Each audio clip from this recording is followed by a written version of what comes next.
누구 딸로 살아왔는지가 하루아침에 뒤집힌 날, 그 집안의 밥상 위에서는 밥 대신 비밀들이 부서지고 있었는데요. 유전자 검사 결과지를 들고 선 사람은 민수정이었습니다. 종이 한 장이 손끝에서 바스락거렸는데요. 얼굴은 잔뜩 상기돼 있으면서도 입술은 새하얗게 마른 채로 굳어 있었죠.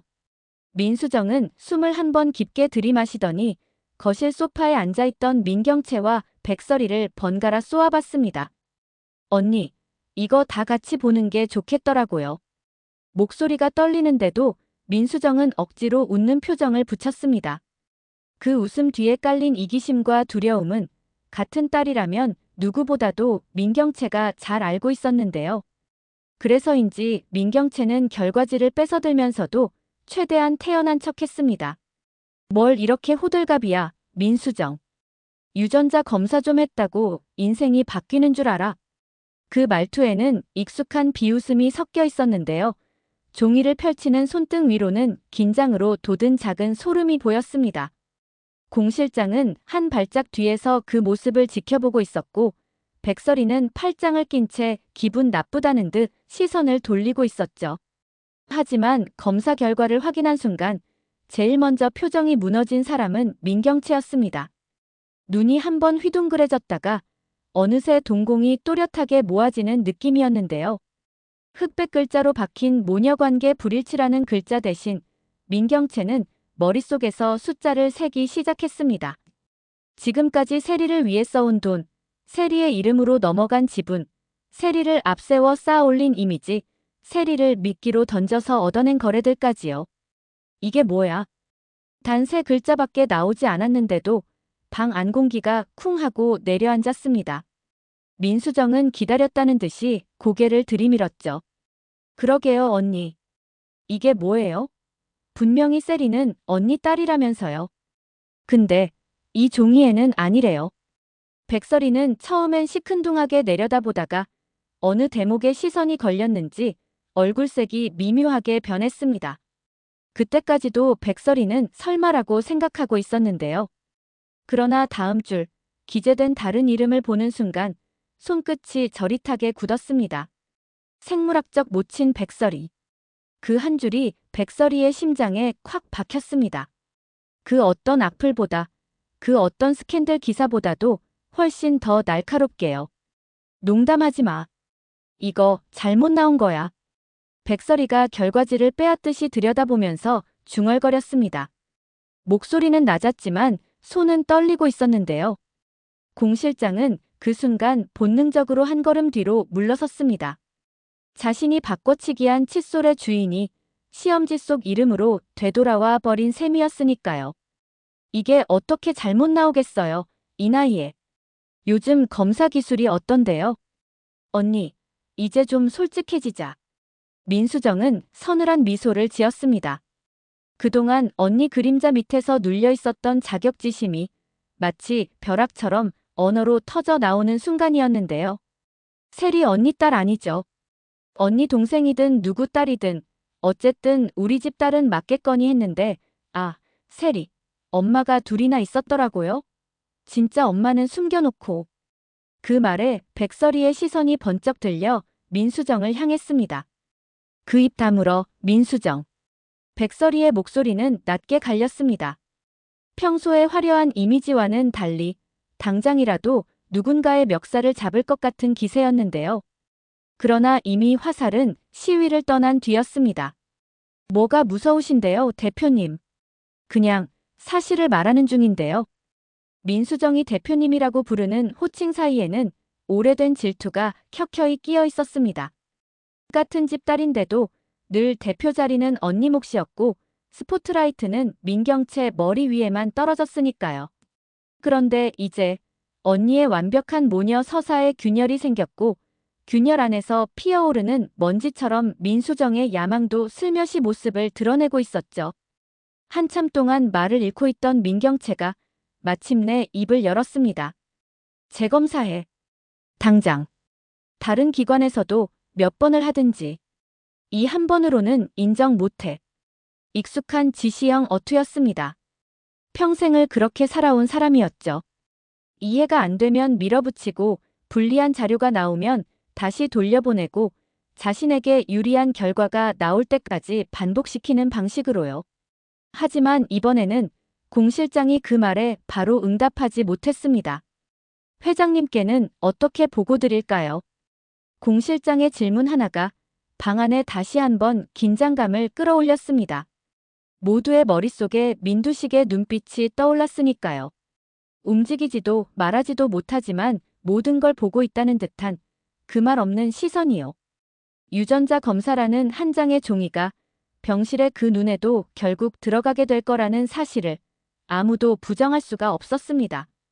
그날 저녁 공 실장은 결국 민두식의 병실 문을 천천히 열었습니다. 특유의 향이 배어있는 병실 공기는 늘 그렇듯 조용했는데요. 창가 쪽 침대에 누워있는 민두식은 눈만 뜬 채 천장을 응시하고 있었습니다. 공 실장이 다가가자 아주 조금 시선이 옆으로 이동했습니다. 회장님, 오늘 검사 결과가 나왔는데요. 공 실장은 습관처럼 존댓말을 붙였습니다. 대답이 돌아오지 않는다는 걸 알면서도 평소처럼 보고를 이어갔죠. 세리 양이요. 그동안은 회장님 큰따님, 민경채 전무의 딸로 알고 있었잖아요. 그런데 결과가 좀 다르게 나와버렸습니다. 민두식의 눈이 한 번 크게 깜빡였습니다. 마치 무슨 소리냐라고 묻는 듯한 반응이었는데요. 공 실장은 손에 쥔 종이를 꼭 쥐었다가 결국 침대맡에 조심스럽게 올려놓았습니다. 생물학적인 모친이 백설의 대표님으로 나왔어요. 그러니까 세리 양이 사실은 회장님, 부인 되시는 분의 친딸이라는 이야기입니다. 회장이라는 호칭과 부인이라는 단어가 같은 문장 안에 묶이는 순간 공 실장 자신도 모르게 목이 말라왔습니다. 이 집안에서 백설이라는 이름과 부인이라는 단어를 함께 꺼내는 일이 얼마나 조심스러운 일인지 누구보다 잘 알고 있었으니까요. 그때 민두식의 눈가가 아주 미세하게 떨렸습니다. 공 실장은 수십 년 동안 이 사람 곁을 지켜오며 그 작은 변화가 어떤 감정의 폭발인지 읽을 수 있게 되어 있었습니다. 놀람, 분노, 그리고 깊은 곳에서 올라오는 후회 같은 것들이었죠. 공 실장은 그 눈빛을 정면으로 마주보지 못하고 시선을 떨궜습니다. 죄송합니다, 회장님. 제가 그때 더 제대로 막았어야 했는데요. 그날 일도 사실은 입술까지 올라온 고백은 그러나 끝내 소리로 나오지 못했습니다. 바로 그 순간 병실 문이 벌컥 열리면서 누군가가 들이닥쳤거든요. 아, 역시 여기 계셨네. 공 실장, 뭐 숨기는 거 있죠? 민수정이었습니다. 평소와는 다르게 화장도 제대로 안 한 얼굴이었는데도 눈빛만큼은 날카롭게 살아있었죠. 공 실장은 순식간에 표정을 정리하고 결과지 위에 손을 올렸습니다. 민상무님, 지금은 회장님이 휴식을 취하셔야 해서요. 휴식은요? 아까부터 잠도 안 주무시고 눈만 뜨고 계신데 뭐가 휴식이에요? 민수정이 성큼성큼 침대 가까이 다가왔습니다. 그리고 침대맡에 올려져 있던 종이를 낚아채듯 집어들었죠. 종이 위에는 아직 마르지 않은 펜 자국이 있었습니다. 공 실장이 미처 보고를 마치기도 전에 적어둔 몇 줄의 메모였는데요. 세리, 생모 백설이. 민수정이 그 부분만 또박또박 소리내어 읽었습니다. 병실 안 공기가 순간 쨍 소리를 낼 만큼 팽팽해졌습니다. 이제 회장님도 아시겠네요. 언니가 어떤 판을 짜왔는지요. 민수정은 민두식의 눈을 똑바로 바라봤습니다. 말하지 못하는 사람을 상대로 그동안 눌러왔던 서운함과 원망을 쏟아낼 유일한 기회라고 생각한 듯 했죠. 회장님, 저도 딸이에요. 근데 왜 늘 언니 옆에만 사람을 붙여줬는지 이제 조금 알 것 같더라고요. 언니가 키우는 아이가 사실은 회장님 부인의 딸이었으니까 더 눈에 들어왔겠죠.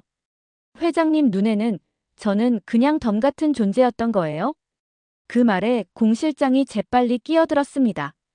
민상무님, 그런 뜻이 아니셨죠. 회장님은 세 분 자녀 모두를 공평하게 사랑했다. 그 말하고 싶으신 거죠? 근데 현실은요, 공 실장님. 저한테 붙어있는 비서는 셋 중에서 제일 경력 짧은 사람이고요. 중요한 회의에는 늘 언니나 지섭이만 들어갔어요. 저는 늘 문 밖에서 대기였고요. 민수정의 눈가가 붉게 물들었습니다. 억울함과 분노, 그리고 지금이 아니면 다시는 말을 꺼낼 수 없을 것 같다는 조급함이 한꺼번에 올라오고 있었죠. 근데 재밌지 않아요? 회장님이 제일 아끼던 손녀가 사실은 회장님이 그토록 미워하던 사람 딸이었대요. 이 집 족보, 어디서부터 다시 써야 할까요? 민두식의 눈이 그 말을 듣는 동안 천천히 흔들렸습니다. 마치 오래된 건물의 기초가 조금씩 균열이 가는 것처럼요. 그 시각, 집 다른 쪽에서는 또 다른 폭풍이 몰아치고 있었습니다. 세리는 자기 방에서 혼자 이어폰을 꽂고 영상을 보다가 문 밖에서 들려오는 소란스러운 목소리에 이어폰을 뺐습니다. 문틈 사이로 백설이와 민경채의 날카로운 대화가 흘러들어왔기 때문이었죠. 당장 입 다물어. 세리한테는 아직 말할 준비도 안 됐는데 너부터 저러고 있으면 어떻게 하니? 백설이의 목소리였습니다. 세리는 깜짝 놀라 문에 바짝 귀를 대봤는데요. 그 뒤를 잇는 목소리는 민경채였습니다. 준비는 무슨 준비예요? 백설이 대표님. 준비한 적이나 있었어요? 그동안은 제가 엄마인 척 다 떠안고 살라면서요. 이제 와서 진짜 엄마 타이틀 돌려받겠다고요? 세리는 숨이 확 막히는 느낌을 받았습니다. 엄마인 척이라는 단어가 귀에 풀리지 않는 매듭처럼 걸렸거든요. 자신이 알고 있는 엄마는 하나뿐이었습니다. 태어나서부터 지금까지 주민등록 등본에도 학교 생활기록부에도 온갖 행사장에서 자신을 소개할 때도 늘 옆에 서 있던 엄마. 그 엄마가 엄마인 척 했다니요. 언니, 그만해. 백설이의 목소리가 떨렸습니다. 세리한테는 지금 말하면 안 되는 이야기야. 지금이 아니면 언제요? 세리가 결혼이라도 하고 나서요? 아니면 이 사실이 언론에 먼저 터지고 나서 그때 가서 사실은 타이밍이요? 민경채의 날카로운 웃음소리가 복도까지 흘러나왔습니다. 좋아요. 그럼 이렇게 하죠. 진실은 우리가 정해요. 종이에 뭐라고 쓰여 있든 유전자가 뭐라고 하든 세리가 평생 기억할 엄마는 저예요. 그 사실만은 못 바꾸거든요. 그 말에 백설이가 더는 버티지 못하고 소리쳤습니다. 내가 무슨 수로 그걸 정해. 피가 어디로 흐르는지 바꿀 수 있다고 생각해. 세리 몸에 흐르는 피는 내 거야. 문 뒤에서 그 말을 듣는 순간 세리는 손에서 휴대를 떨어뜨렸습니다. 바닥에 떨어진 휴대폰 화면에 일시정지된 영상 속 자신이 웃고 있었는데요. 화면 속 표정은 너무 평온해서 방금 전까지의 자신과 같은 사람이라고 믿기지 않을 정도였습니다. 세리는 문 손잡이를 잡았습니다. 그리고 아주 천천히 문을 열었죠. 엄마들 지금 무슨 얘기하는 거예요? 엄마들이라는 단어가 입 밖으로 튀어나오는 순간 세리는 스스로도 그 표현이 낯설게 느껴졌습니다. 그런데도 둘을 동시에 부를 다른 호칭이 떠오르지 않았기 때문이었죠. 거실에 서 있던 두 여자가 동시에 고개를 돌렸습니다. 민경채의 얼굴에는 당황과 분노, 그리고 어딘지 모를 절박함이 뒤섞여 있었고 백설이의 얼굴은 완전히 창백해져 있었습니다. 순간 세리의 머릿속에서는 온갖 장면들이 뒤섞였습니다. 어린 시절 학교 운동회에서 손잡고 달려주던 사람, 첫 생리 통증을 호들갑스럽게 걱정해주던 사람, 데뷔 쇼케이스 날 뒤에서 조용히 손을 잡아주던 사람, 그리고 얼마 전 촬영장에 몰래 찾아와 조용히 도시락을 건네주던 사람까지요. 그 모든 장면 속 엄마가 한 사람이라고 믿어왔는데 지금 눈앞에는 같은 호칭을 나눠 들어야 할 두 사람이 서 있었죠. 세리야, 그게. 백설이가 먼저 다가가려 하자 세리는 반사적으로 한 발짝 뒤로 물러났습니다. 오지 마세요. 세리의 목소리는 생각보다 단단했습니다. 백설이는 그 한마디에 그대로 멈춰 섰습니다. 아까 제 이름 들었어요. 유전자 검사. 그런 말도 들었고요. 제가 누구 딸이라고, 제가 누구 피가 흐른다고 그런 말들이요. 민경채는 재빨리 미소를 만들었습니다. 어릴 때부터 숱한 스캔들을 웃으면서 넘기던 연습이 몸에 배어 있었으니까요. 세리야, 그건 그냥 어른들끼리 서류 정리하다 나온 이야기야. 너하고는 상관없어. 상관없다니요. 세리는 웃음이 나와서 웃은 게 아니라 웃음이 아니면 울어버릴 것 같아서 웃었습니다. 제 얘기잖아요. 제가 누가 엄마인지, 제가 누구 딸인지, 그게 상관없다고요? 백설이의 입술이 덜덜 떨렸습니다. 그녀도 무슨 말을 해야 할지 몰라 손만 허공에 멈춰섰죠. 결국 세리가 먼저 입을 열었습니다. 그동안 저한테 엄마는 딱 한 사람이었는데요. 학교에 같이 와주던 사람, 제가 힘들 때마다 제일 먼저 전화하던 사람, 제가 사고 치면 대신 욕 먹어주던 사람. 그 사람이요. 세리는 민경채를 바라봤습니다. 근데 오늘 처음 알았어요. 엄마가 두 명일 수도 있다는 거요. 그 말에 민경채의 표정이 잠깐 일그러졌습니다. 그동안 엄마 역할을 자신만 맡아왔다는 묘한 자부심이 한순간에 위태롭게 흔들렸거든요. 그래도 세리야, 엄마라는 건 피만으로 되는 거 아니야. 같이 보낸 시간이 만드는 거지. 민경채가 조심스레 말을 이어갔습니다. 내 옆에서 같이 울어주고 같이 웃어준 사람, 그게 진짜 엄마야.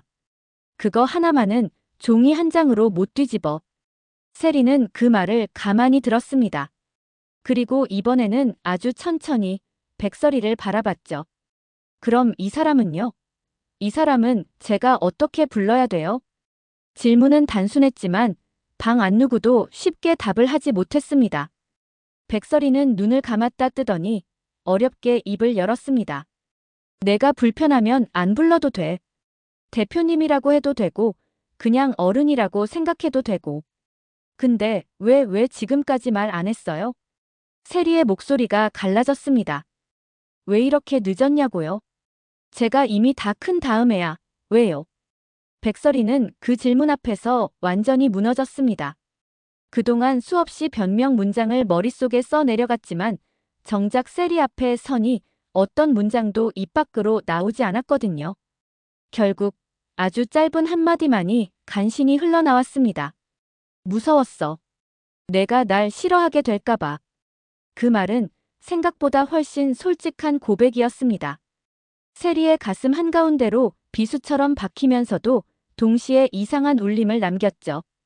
평생을 차갑고 이기적인 사람이라고 생각했던 백설이 입에서 무서웠다는 단어가 나온 게 믿기지 않았습니다. 잠시 동안의 침묵 끝에 세리가 조용히 입을 열었습니다. 지금은요? 지금은 진짜 좀 싫어요. 그 말에 백설이의 얼굴이 하얗게 질렸습니다. 근데요, 엄마 싫어하는 감정이 한 번에 만들어진 건 아니잖아요. 그동안 못 봤던 사람한테 갑자기 생기는 감정도 아닐 거고요. 그러니까 싫어하는 것도 차근차근 만들어 볼게요. 그게 다 만들어질 때까지는 아무것도 기대하지 말고요. 말은 잔인해 보였지만 세리 나름대로의 유예 선언이기도 했습니다. 당장 받아들이지도 못하고 그렇다고 완전히 부정할 수도 없는 애매한 시간들을 자기 방식대로 버텨보겠다는 다짐이었죠. 이야기는 여기서 끝나지 않았습니다. 오히려 시작에 가까웠는데요. 그날 밤 민경채는 혼자 서재에 틀어박혀 술잔을 비웠습니다. 유리잔 바닥에 남은 마지막 한 방울까지도 마르지 않게 계속 채워가면서요. 책장 한쪽에는 세리가 어릴 적 그린 그림들이 아직도 붙어 있었는데 그 그림 속 세리는 항상 같은 말을 쓰곤 했습니다. 엄마 사랑해요. 민경채는 그 글자를 손가락으로 천천히 더듬었습니다. 그래, 세리야. 내 엄마가 둘이면 어때? 결국 이 집을 물려받을 사람은 여전히 너야. 혼잣말은 속삭임에 가까웠습니다. 유전자 검사가 뭐라고 말하든 세리를 중심으로 쌓아올린 판은 쉽게 버릴 수 있는 게 아니었거든요. 세리가 백설이의 친딸이라는 사실은 잘만 엮으면 오히려 자신의 무기가 될 수도 있었습니다. 세리를 통해 백설이를 묶어둔다. 그리고 회장님도.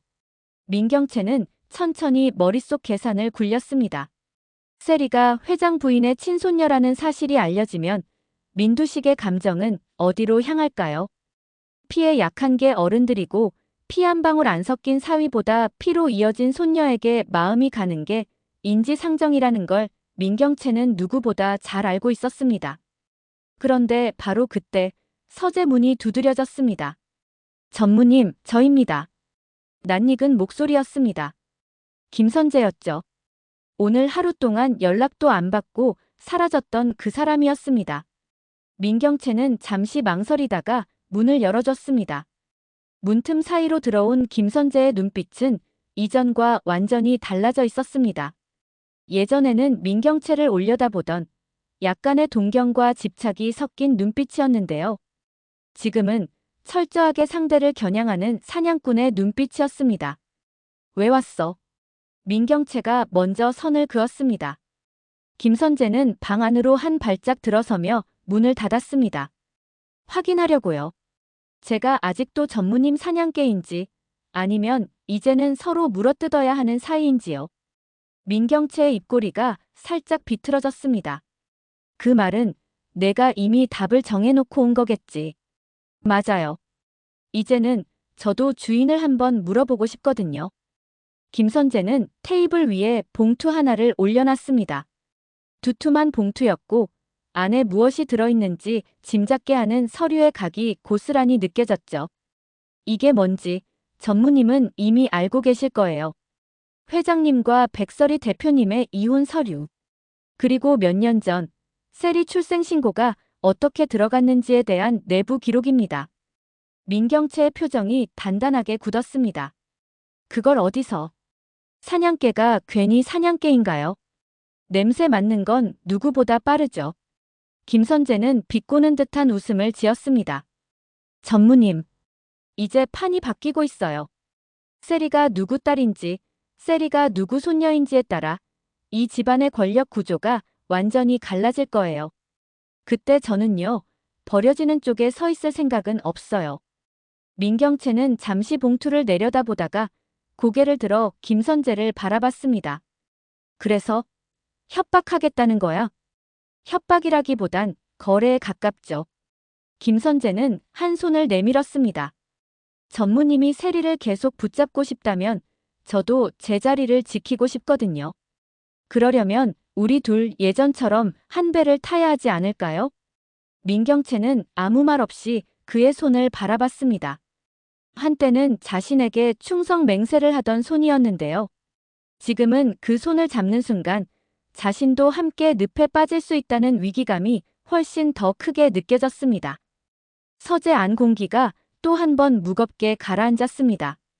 세리의 출생의 비밀이 드러난 날, 이 집안의 모든 관계들이 한꺼번에 새로 짜이고 있었는데요. 누구는 피를 기준으로, 누구는 서류를 기준으로, 또 어떤 사람은 자신이 쥐고 있는 약점을 기준으로 새로운 판을 그려나가고 있었죠. 그리고 그 판의 한가운데에는 아직 모든 진실을 다 알지 못하는 세리가 서 있었습니다. 자신도 모르는 사이에 수많은 시선과 욕망이 향하는 중심이 되어버린 채로요. 민경채는 결국 김선재의 손을 잡지도 완전히 뿌리치지도 못했습니다. 대신 아주 애매한 거리를 유지한 채 이렇게 말했죠. 당분간은 서로 손해보는 짓은 하지 말자. 그게 지금 우리가 맺을 수 있는 최대한의 동맹이야. 그 말은 곧 다음 전쟁을 유예하자는 제안이기도 했습니다. 김선재는 의미심장한 미소를 지으며 고개를 끄덕였습니다. 좋아요. 그 대신 하나만 기억해 주세요. 전무님이 세리를 지키고 싶은 마음만큼 저는 제 인생을 지키고 싶다는 거. 그게 언제, 어디서 어떻게 부딪힐지는 모르겠지만요. 그날 밤, 집 안 곳곳에서는 서로 다른 결심들이 조용히 내려지고 있었습니다. 민두식은 움직이지 못하는 몸 안에서 과거 기억을 다시 되짚어보고 있었고, 공 실장은 한 번도 꺼내지 않았던 그날의 비밀을 떠올리며 손을 떨고 있었죠. 백설이는 세리가 남긴 차가운 말들을 곱씹으면서도 여전히 휴대폰 화면 속 세리 사진을 몇 번이고 확대해 바라보고 있었습니다. 미안해. 근데 아직 다 말한 것도 아니야. 백설이는 그렇게 중얼거렸습니다. 세리가 원래 어떤 이름을 가지고 태어났는지, 누가 그 이름을 지워버렸는지, 그리고 공 실장이 도대체 누구의 지시를 받고 움직였는지에 대한 진짜 이야기는 아직 입 밖으로 나온 적이 없었거든요. 출생의 비밀이 한 겹 벗겨진 자리에는 그보다 더 깊고 어두운 비밀들이 겹겹이 숨어 있었습니다. 그리고 106화의 마지막 밤은 그 비밀들이 서서히 수면 위로 올라올 준비를 하는 아주 길고 조용한 밤이었는데요. 이 집안 사람들 누구도 아직 모른 채로 누군가는 이미 다음 판을 설계하고 있었습니다.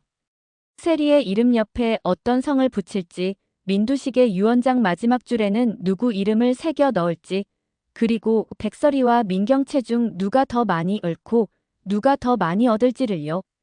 아직 끝나지 않은 싸움의 전야처럼 긴장감은 더 높아지고 있었습니다. 그리고 시청자들이 궁금해하는 단 하나의 질문만이 집 안천장에 매달린 샹들리에처럼 흔들리고 있었죠. 결국 세리는 누구의 딸로 남게 될까?